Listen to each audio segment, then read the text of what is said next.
텍사스주 댈러스 인근 한인타운에서 총격이 발생해 5명의 사상자가 발생했습니다. 용의자와 피해자 모두 한인으로 밝혀진 가운데 동종업계 분쟁으로 인한 분노가 동포들 간 총격으로 이어지면서 한인 사회가 큰 충격에 빠졌습니다. 뉴저지 팰리세이즈 파크의 70대 한인 남성이 한 기업의 대표 행세를 하며 위조 법인 계좌를 만들고 $1,250만 규모의 재무부 수표를 현금화하려 한 혐의로 체포됐습니다. 미국에서 불법 체류 부모의 자녀에게도 시민권을 줘야 하는지를 두고 찬성과 반대가 각각 49%, 동률로 나타났습니다. 미국에서 가짜 이민법 로펌과 가짜 법정까지 꾸민 일당이 적발됐습니다. 이민자 가족을 대상으로 한 조직적 사기 범죄가 미 전역에서 빠르게 확산되고 있습니다. 뉴욕시가 심각한 주거 환경 문제를 방치해온 건물 소유주 2명에게 총 $3,100만 달러에 거액의 벌금을 부과했습니다. 조란맘단이 뉴욕시장의 대표 공약인 시내버스 무료화보다 저소득층에게 지하철과 버스 요금을 절반으로 할인해주는 제도를 확대하는 것이 더 효과적이라는 분석과 제안이 나왔습니다. 맨해튼과 롱아일랜드에서 홍역 확진 사례가 잇따라 확인되면서 보건당국에 비상이 걸렸습니다.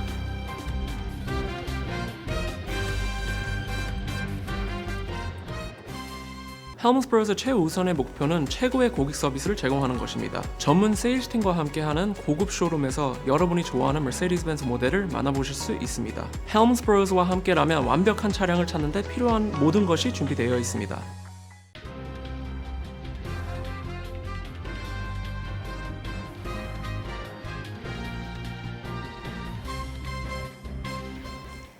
안녕하십니까. KBTV 뉴스9 신영주입니다.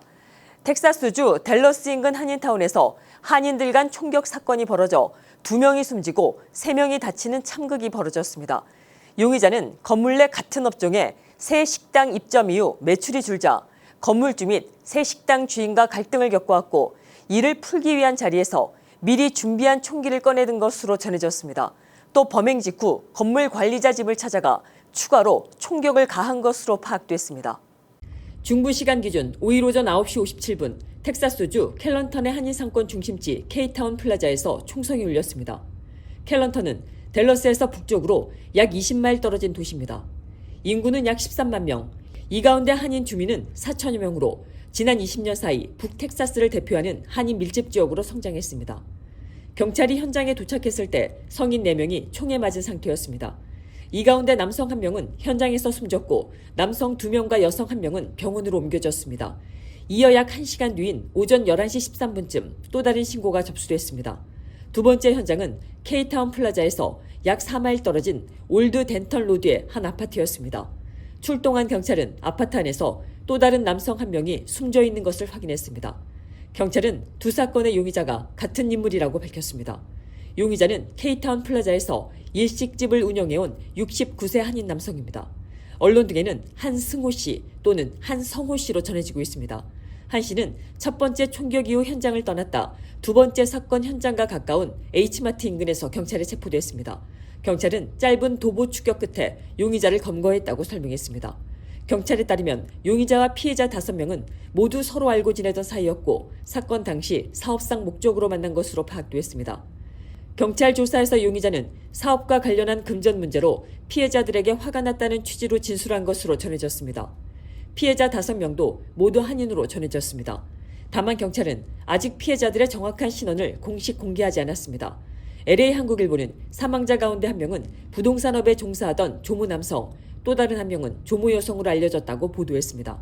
우성철 댈러스 한인회장은 사망자 가운데 일부를 알고 지냈다며 이민자로서 가족을 위해 열심히 살아온 사람들이었다고 안타까움을 전했습니다. 수사당국은 용의자의 단독 범행 여부와 정확한 금전 갈등 경위, 피해자들과의 사업 관계를 계속해서 조사하고 있습니다. 뉴저지 팰리세이드 파크의 70대 한인 남성이 $1,250만 규모의 미 재무부 수표를 부정하게 입금하려고 한 혐의로 체포됐습니다. 검찰은 이 남성이 한 기업 대표 행세를 하며 위조 서류로 법인 계좌를 만들고 해당 회사 앞으로 발행된 수표를 입금하려고 한 것으로 보고 있습니다. 피고인은 현재 버겐 카운티 구치소에 수감돼 첫 법원 출석을 앞두고 있습니다. 보도에 김은지 기자입니다. 버겐 카운티 검찰은 팰리세이즈 파크에 거주하는 소니 이 씨를 자금 세탁 미수와 속임수를 이용한 절도 미수, 문서 위조, 기업 임원 사칭 혐의로 체포했다고 밝혔습니다. 수사는 지난해 11월 시작됐습니다. 국세청 범죄수사국 뉴요크 지부가 버겐카운티 검찰 금융범죄수사대에 수상한 거래 시도를 알리면서입니다. 문제가 된 것은 미 재무부가 한 기업 앞으로 발행한 수표였습니다. 금액은 1251만 5,828달러, 한화로는 180억 원대에 달하는 규모입니다. 검찰에 따르면 이 씨는 해당 회사와 아무런 관련이 없는데도 자신을 이 회사의 대표인 것처럼 사칭한 혐의를 받고 있습니다. 검찰은 이 씨가 가짜 회사 조직도를 제출하는 등 허위 서류로 해당 회사 명의의 은행 계좌를 만든 뒤 그 계좌에 재무부 수표를 입금하려 한 것으로 보고 있습니다. 버겐카운티 검찰은 이 사건을 단순한 수표 절도가 아니라 기업 관계자를 사칭해 거액의 정부 발행 수표로 현금화하려 한 금융범죄 시도로 보고 있습니다. 지난 5일 버겐카운티 검찰 금융범죄수사대는 팰리세이드팍 경찰의 지원을 받아 이 씨의 자택에 대해 수색영장을 집행했습니다. 수색 이후 이 씨는 체포돼 버겐카운티 구치소에 수감됐고 해켄색에 있는 버겐카운티 고등법원에서의 첫 출석을 앞두고 있습니다. 검찰은 현재 제기된 혐의가 아직 법정에서 입증된 것은 아니라고 밝혔습니다. 이 씨는 유죄가 확정되기 전까지 무죄로 추정되며 당국은 문제의 수표가 어떤 경로로 유출됐는지, 추가 관련자가 있는지 등을 계속 수사할 방침입니다. 한편 이 씨는 이전에도 사기 전력이 있는 인물입니다. 2014년에는 코네티컷주 그리니치에 거주하는 92세 여성을 상대로 기독교 자선단체 기부금 명목으로 100만 달러 이상을 가로챈 혐의로 기소된 바 있으며 2023년에도 별도의 사기 사건으로 기소된 이력이 확인됐습니다. KBTV 뉴스 김은지입니다. 미국에서 불법 체류 부모 사이에서 태어난 아이에게도 시민권을 줘야 하는지를 두고 미국 여론이 정확히 반으로 갈렸습니다. AP통신과 AP너크 공공문제연구센터 조사에서 찬성과 반대가 각각 49%로 나타났습니다. 트럼프 행정부의 강경한 이민 단속과 연방 대법원의 출생 시민권 심리가 맞물리면서 이 문제가 다시 미국 사회의 쟁점으로 떠오르고 있습니다. 미국에서 태어난 아이에게 자동으로 시민권을 주는 제도, 이른바 출생 시민권입니다. 미국은 수정헌법 14조에 따라 부모의 체류 신분과 관계없이 미국에서 태어난 아이에게 시민권을 부여해왔습니다. 하지만 이 원칙을 바라보는 미국인들의 생각은 부모의 체류 신분에 따라 크게 달랐습니다. AP통신과 AP노크 공공문제연구센터가 실시한 여론조사 결과입니다. 부모가 합법적인 취업비자로 미국에 머무는 경우 아이에게 시민권을 줘야 한다는 응답은 75%였습니다. 부모가 합법적인 관광비자로 미국에 들어온 상태에서 아이가 태어난 경우에는 찬성이 58%, 반대가 41%로 나타났습니다. 가장 의견이 팽팽하게 갈린 경우는 부모가 불법 체류 신분일 때였습니다. 이 경우 미국에서 태어난 아이에게 시민권을 줘야 한다는 응답과 주면 안 된다는 응답이 각각 49%로 같았습니다. 다만 부모의 신분을 따지지 않고 미국에서 태어난 모든 아이에게 시민권을 줘야 하느냐는 원론적인 질문에는 65%가 찬성했고 반대는 33%였습니다. 공화당 지지자 가운데 모든 출생아에게 시민권을 줘야 한다고 답한 비율은 44%로 전체 평균보다 낮았습니다. 이번 조사에서는 트럼프 행정부의 이민 단속이 미국인들의 일상에 미친 영향도 확인됐습니다. 미국 성인의 약 3분의 1은 지난 1년 사이 자신이나 지인이 이민 단속의 영향을 받았다고 답했습니다. 히스패닉계 성인의 경우에는 그 비율이 절반을 넘었습니다. 출생 시민권 논쟁이 이제 법정뿐만 아니라 여론에서도 정면으로 충돌하고 있습니다.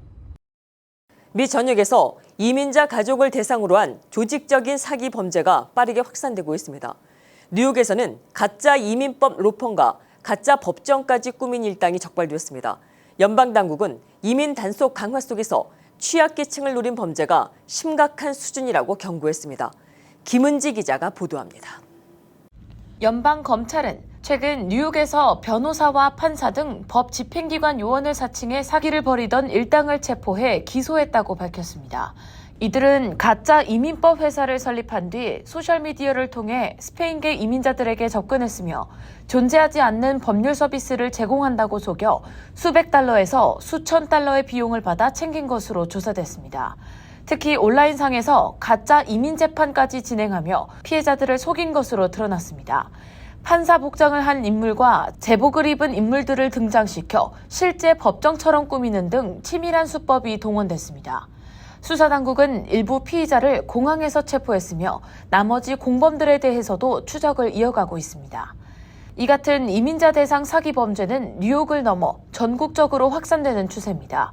최근에는 자신을 아이스 요원이나 변호사라고 소개하며 구금된 이민자의 석방을 도와주겠다고 속인 뒤 금전을 요구하는 사례가 잇따르고 있습니다.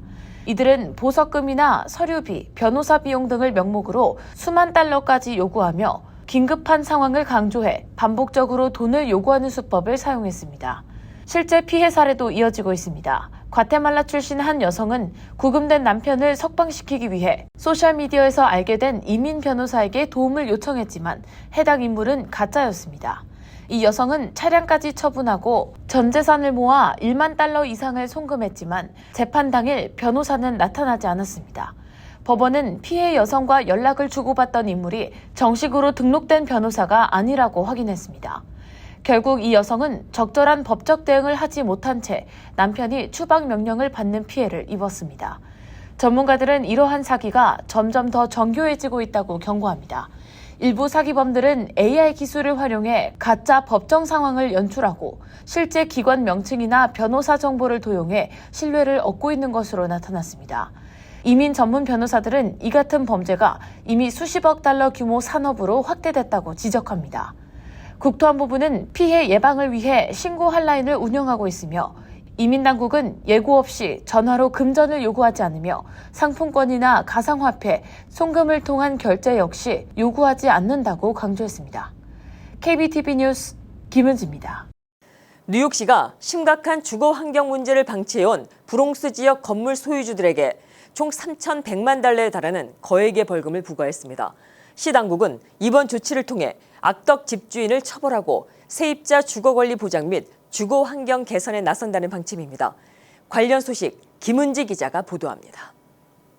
뉴욕시 당국이 브롱스 지역 아파트 단지에서 세입자들의 주거 환경 문제를 방치해온 집주인 2명에게 총 3,100만 달러의 벌금을 부과했습니다.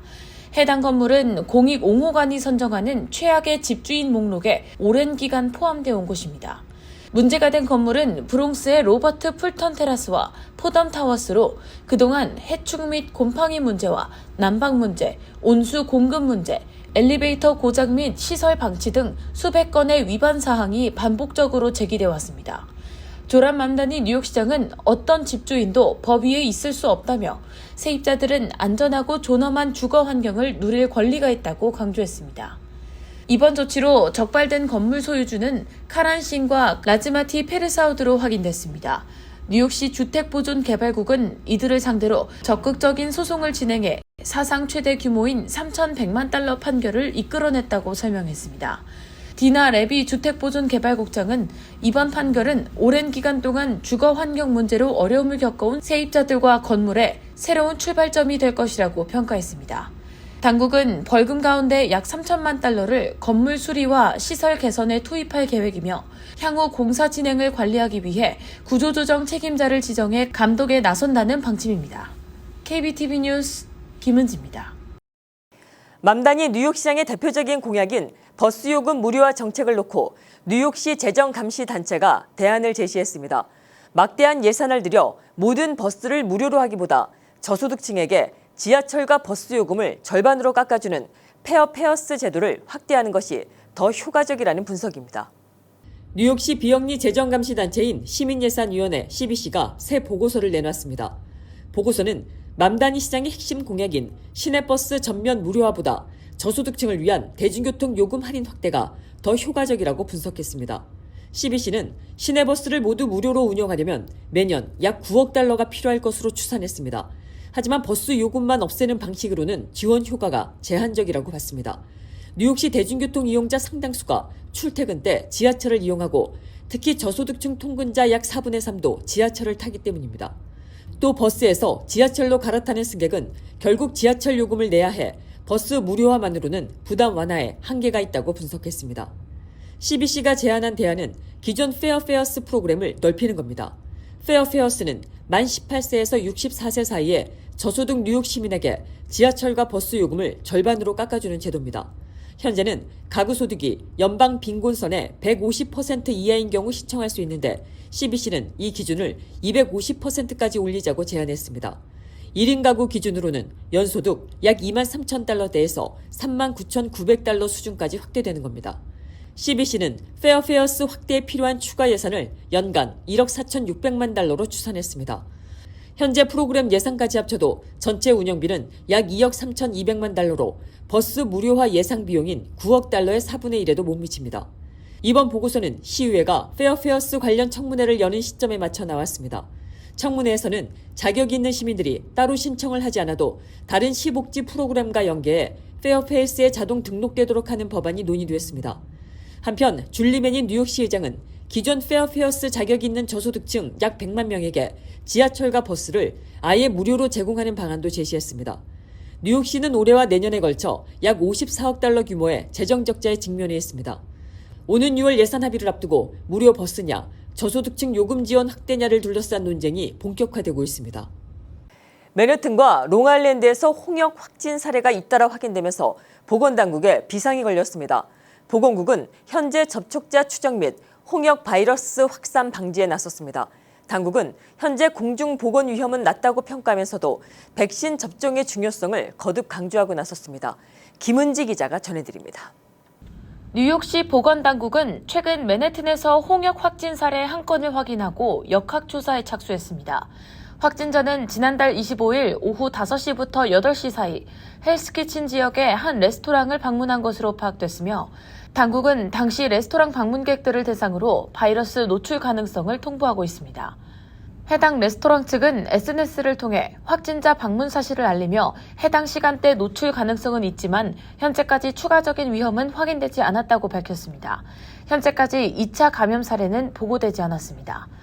이번 사례는 2024년 이후 맨해튼에서 처음 보고된 홍역 환자이며 올 들어 뉴욕시 전체에서는 5번째 확진 사례입니다. 보건당국에 따르면 올해 확인된 모든 사례는 해외여행과 관련된 감염으로 이번 환자 역시 백신 미접종 성인으로 알려졌습니다. 롱아일랜드 나소 카운티에서도 홍역 확진 사례가 확인됐습니다. 보건당국은 최근 5세 아동 1명이 홍역으로 치료를 받고 있다고 밝혔으며 해당 아동 역시 백신을 접종하지 않은 상태였고 학교나 보육시설에는 다니지 않는 것으로 전해집니다. 전문가들은 홍역이 전염성이 매우 강한 질병이라고 경고합니다. 특히 홍역 바이러스는 기침이나 재채기를 통해 공기 중으로 퍼지며 감염자가 떠난 뒤에도 최대 2시간까지 전파될 수 있습니다. 또 발열, 기침, 콧물, 결막염 증상으로 시작해 얼굴부터 전신으로 퍼지는 발진이 특징입니다. 뉴욕시에는 해외에서 유입되는 인구가 많은 만큼 산발적 홍역 사례가 발생할 수 있지만 그동안 높은 백신 접종률 덕분에 집단 감염으로 이어지는 경우는 거의 없었습니다. 실제로 지난해 뉴욕시에서는 20건의 홍역 확진이 보고됐으나 대부분 추가 전파 없이 관리됐습니다. 보건당국은 현재 감염 위험이 높은 것은 아니지만 홍역 예방을 위해서는 백신 접종이 가장 효과적인 방법이라며 성인들도 예방접종 기록을 확인하고 필요시 접종에 나서줄 것을 당부했습니다. KBTV 뉴스 김은지입니다. 맨해튼 미드타운에 새 어포더블 하우징 입주자 추첨이 시작됐습니다. 대상은 이스트 45번가 225번지에 들어선 윌로우 트리 레지던스입니다. 130세대 규모의 신축 건물 가운데 51세대가 이번 추첨 대상입니다.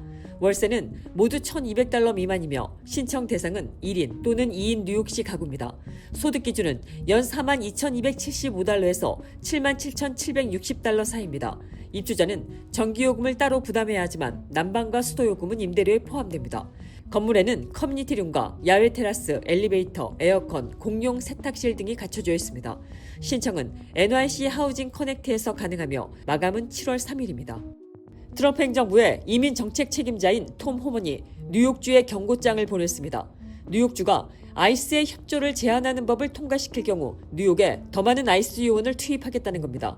현재 뉴욕주 예산안에는 지방경찰이 연방이민단속 업무를 함께 수행하는 287G 협정을 금지하고 지역 구치소가 아이스 요청만으로 이민자를 계속 구금하는 것을 제한하는 내용이 포함될 것으로 알려졌습니다. 호컬 주지사는 위험한 범죄자 사건에서는 아이스와 계속 협력하겠지만 아이스 요원 증언은 요청하지 않겠다고 밝혔습니다. 나소 카운티의 브루스 블레이크먼 카운티장은 법안이 통과되면 즉시 연방법원에 제소하겠다고 반발했습니다. 뉴욕주 변호사 시험에서 한인으로 추정되는 합격자가 43명 나온 것으로 파악됐습니다. 뉴욕 한국일보가 뉴욕주 변호사 시험위원회가 공개한 2026년 2월 시험 합격자 명단을 바탕으로 한인 성씨로 보이는 이름을 따로 분류한 결과입니다. 이번 시험의 전체 합격자는 1,567명입니다. 이 가운데 한인 추정 합격자는 43명으로 전체 합격자의 약 2.7%를 차지했습니다. 이번 2월 시험에는 모두 3,855명이 응시했고 전체 합격률은 41%로 나타났습니다. 이는 지난해 2월 시험 합격률 39%보다 2%포인트 오른 수치입니다. 전체 합격자 명단은 뉴욕주 변호사 시험위원회 홈페이지에서 확인할 수 있습니다. 2026 월드컵을 앞두고 뉴욕시 호텔업계의 기대감이 꺾이고 있습니다. 미 호텔 숙박협회 새 조사에 따르면 뉴욕시 호텔 소유주 3분의 2가 월드컵 기간 예약이 예상보다 저조하다고 답했습니다. 뉴욕 뉴저지 지역은 멜라이프 스타디움에서 결승전을 포함해 모두 8경기를 치를 예정이며 당초 120만 명의 방문객과 33억 달러 규모의 경제 효과가 기대돼 있습니다. 하지만 뉴욕시 호텔의 6월과 7월 예약률은 지난달 기준 18%에 그쳐 1년 전 같은 시기에 26%보다 낮은 수준입니다. 업계는 국제 관광 감소와 항공료 상승, 고가의 경기 티켓 등이 예약 부진에 영향을 준 것으로 보고 있습니다. 관광당국은 막판 예약 가능성이 있다며 월드컵 홍보 캠페인을 확대하고 있다고 밝혔습니다. 잠시 후 커뮤니티 브리핑을 전해드립니다. 헬문스버러스 최우선의 목표는 최고의 고객 서비스를 제공하는 것입니다. 전문 세일즈팀과 함께하는 고급 쇼룸에서 여러분이 좋아하는 머세디스-벤츠 모델을 만나보실 수 있습니다. 헬문스버러스와 함께라면 완벽한 차량을 찾는 데 필요한 모든 것이 준비되어 있습니다.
이어서 환율과 증시 전해드립니다.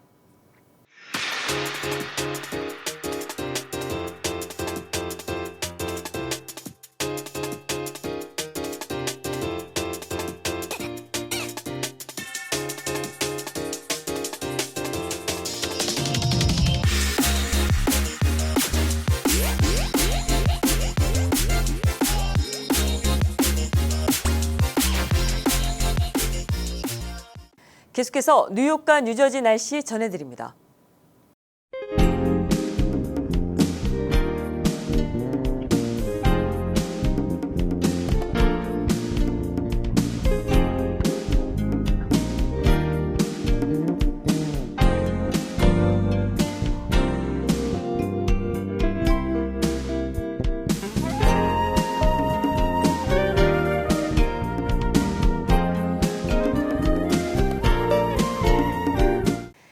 이상으로 5월 6일 수요일에 보내드린 KBTV 뉴스9을 모두 마칩니다.